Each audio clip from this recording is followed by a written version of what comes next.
मी मूळ मालक शेतकरी संघटनेचे 871वा दिवस बेमुदत आंदोलनाचा सुरू असून आजपर्यंत आमच्या आंदोलनाकडे शासन, जिल्हाधिकारी, महाराष्ट्र शासन, केंद्र शासन यापैकी कोणी आमचे या प्रकरणात चौकशी दखल घेतलेली नसून आता येणाऱ्या काळात आम्ही जर शासनाने दखल नाही घेतली आम्हाला कोर्टाचा दरवाजा ठोठवल्याशिवाय पर्याय राहिलेला नसून त्यामुळे आम्ही येणाऱ्या काळात हायकोर्टामध्येच रीट दाखल करणार आहोत आणि येणाऱ्या काळामध्ये आमचे सर्व शेतकरी म्हणून यापेक्षाही उग्र आंदोलन आम्ही संपूर्ण महाराष्ट्रात करणार आहोत याची कृपया महाराष्ट्र शासनाने नोंद घ्यावी। मी मूळ मालक शेतकरी संघटनेचे 871वा दिवस बेमुदत आंदोलनाचा सुरू असून आजपर्यंत आमच्या आंदोलनाकडे शासन, जिल्हाधिकारी, महाराष्ट्र शासन, केंद्र शासन यापैकी कोणी आमचे या प्रकरणात चौकशी दखल घेतलेली नसून आता येणाऱ्या काळात आम्ही जर शासनाने दखल नाही घेतली आम्हाला कोर्टाचा दरवाजा ठोठवल्याशिवाय पर्याय राहिलेला नसून त्यामुळे आम्ही येणाऱ्या काळात हायकोर्टामध्ये रीट दाखल करणार आहोत आणि येणाऱ्या काळामध्ये आमचे सर्व शेतकरी म्हणून यापेक्षाही उग्र आंदोलन आम्ही संपूर्ण महाराष्ट्रात करणार आहोत याची कृपया महाराष्ट्र शासनाने नोंद घ्यावी।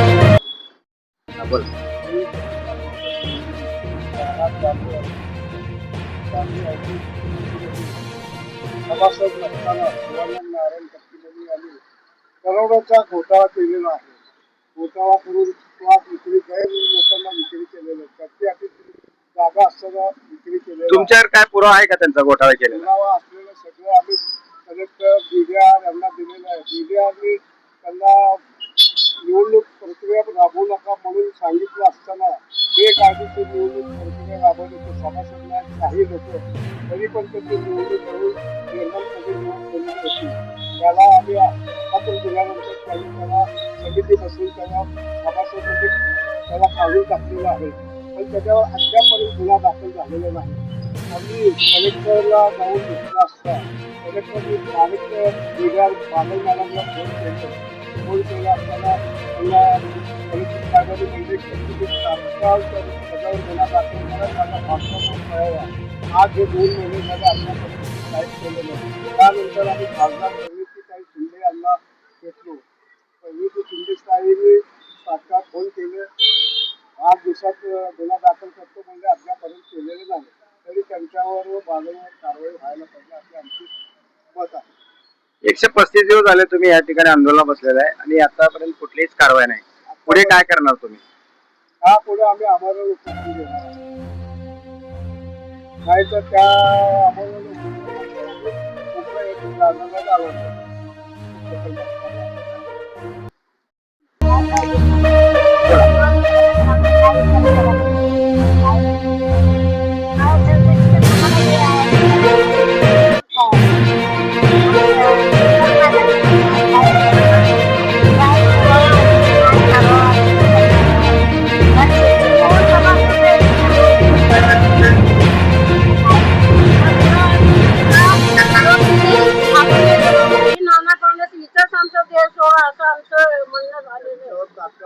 चार महिने झाले किती सण करायचं आजारी पडतो दवाखाना करतो कुणी बघायला किती येते अधिकारी लोक आणि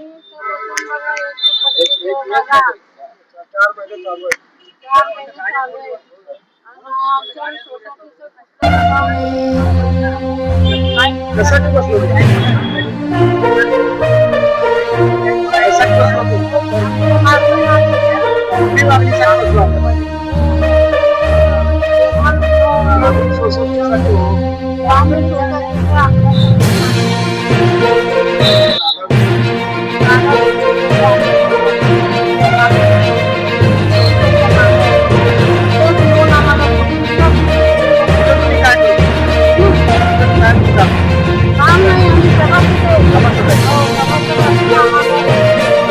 किंमत देण्याने फसवले त्याचे आजी तुमची काय मागणी आता?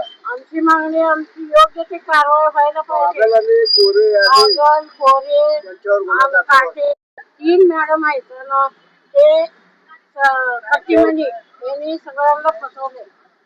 सभासदांना, आमच्या ऑफिसरला फसवून किती सभासद आहेत तिथे? आणि 30 सभासद 30 सभासद चालले.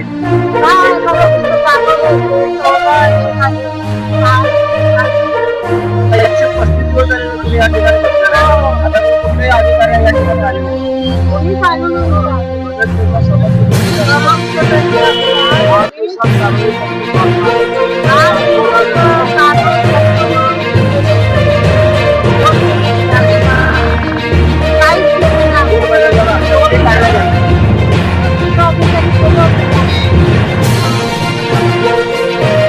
काहीच केलं नाही, विचारपूस केले नाही, आले नाही.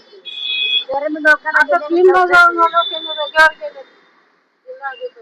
एवढ्या वयस्कर झाला तुम्ही बसला होता, तुम्ही याच्या पाठपुरावा आता तुमचा कुठलीही कारवाई झाली नाही. तुम्ही यासाठी बसले, आंदोलनासाठी बसलेले आहे. पुढे काय करणार तुम्ही? नमस्कार, मी मुक्काम पोस्ट नांदणी येथील अन्यायग्रस्त शेतकरी. उधमगड येथे उपोषणा बसायचे कारण की 81 या गटामध्ये बोगस बनावट कागदपत्र सादर करून व ग्रामपंचायतचा बोगस नागरिक प्रमाणपत्र मिळवून सदर कडीकडे 81 या गटामध्ये शरण बसप्पा संगप्पा वाले या व्यक्तींनी चालू केलेला आहे. ते कडिक्रेशर बेकायदेशीर असल्यामुळे ते बंद करण्यात यावे या मागण्यासाठी गेल्या वर्षभरापासून 230 दिवस झाले कोणतेही अधिकारी आले नाहीत व बनावट कागदपत्र चौकशी सुद्धा केले नाही. सदर त्यांना पुरावा पण दिलेला आहे. सदर कडिक्रेशर बंद व्हावे व त्या बनावट कागदपत्र व बोगस एनओसी नार्क देणार सरपंच ग्रामसेवकावर संबंधित अधिकाऱ्याचे हात मिळवून जे अधिकारी केले त्यांच्यावर गुन्हा दाखल होऊन सदर कडिक्रेशर जप्ती होऊन ते बंद करण्यात यावं ही शेतकऱ्याची मागणी आहे. काहीच दिले नाहीत, चौकशी सुद्धा केलेली नाहीत. कारवाई करा म्हणून आमची मागणी आहे. पत्रव्यवहार देखील केलेले आहे. मी सदर व्यवस्थित कुठलीच कारवाई झाली नाही ना. आम्ही तर आम्हाला कुठल्याही अधिकारी भेटायला सुद्धा आलेले नाही. तरी संबंधित जे अधिकारी हात नाही, संबंधित बेकायदेशीर कडिक्रेशर बंद करून आम्हाला शेतकऱ्यांना न्याय मिळावा व बोगस बनावट कागदपत्राद्वारे 100 शेतकरी आणि 100 शेतकरी जो काही शेतीवरच अवलंबून असून त्यांनी तात्काळ शासनाने विचार करून आपण शेतकऱ्यांना न्याय द्यावा. दक्षिण सोलापूर नांदणी.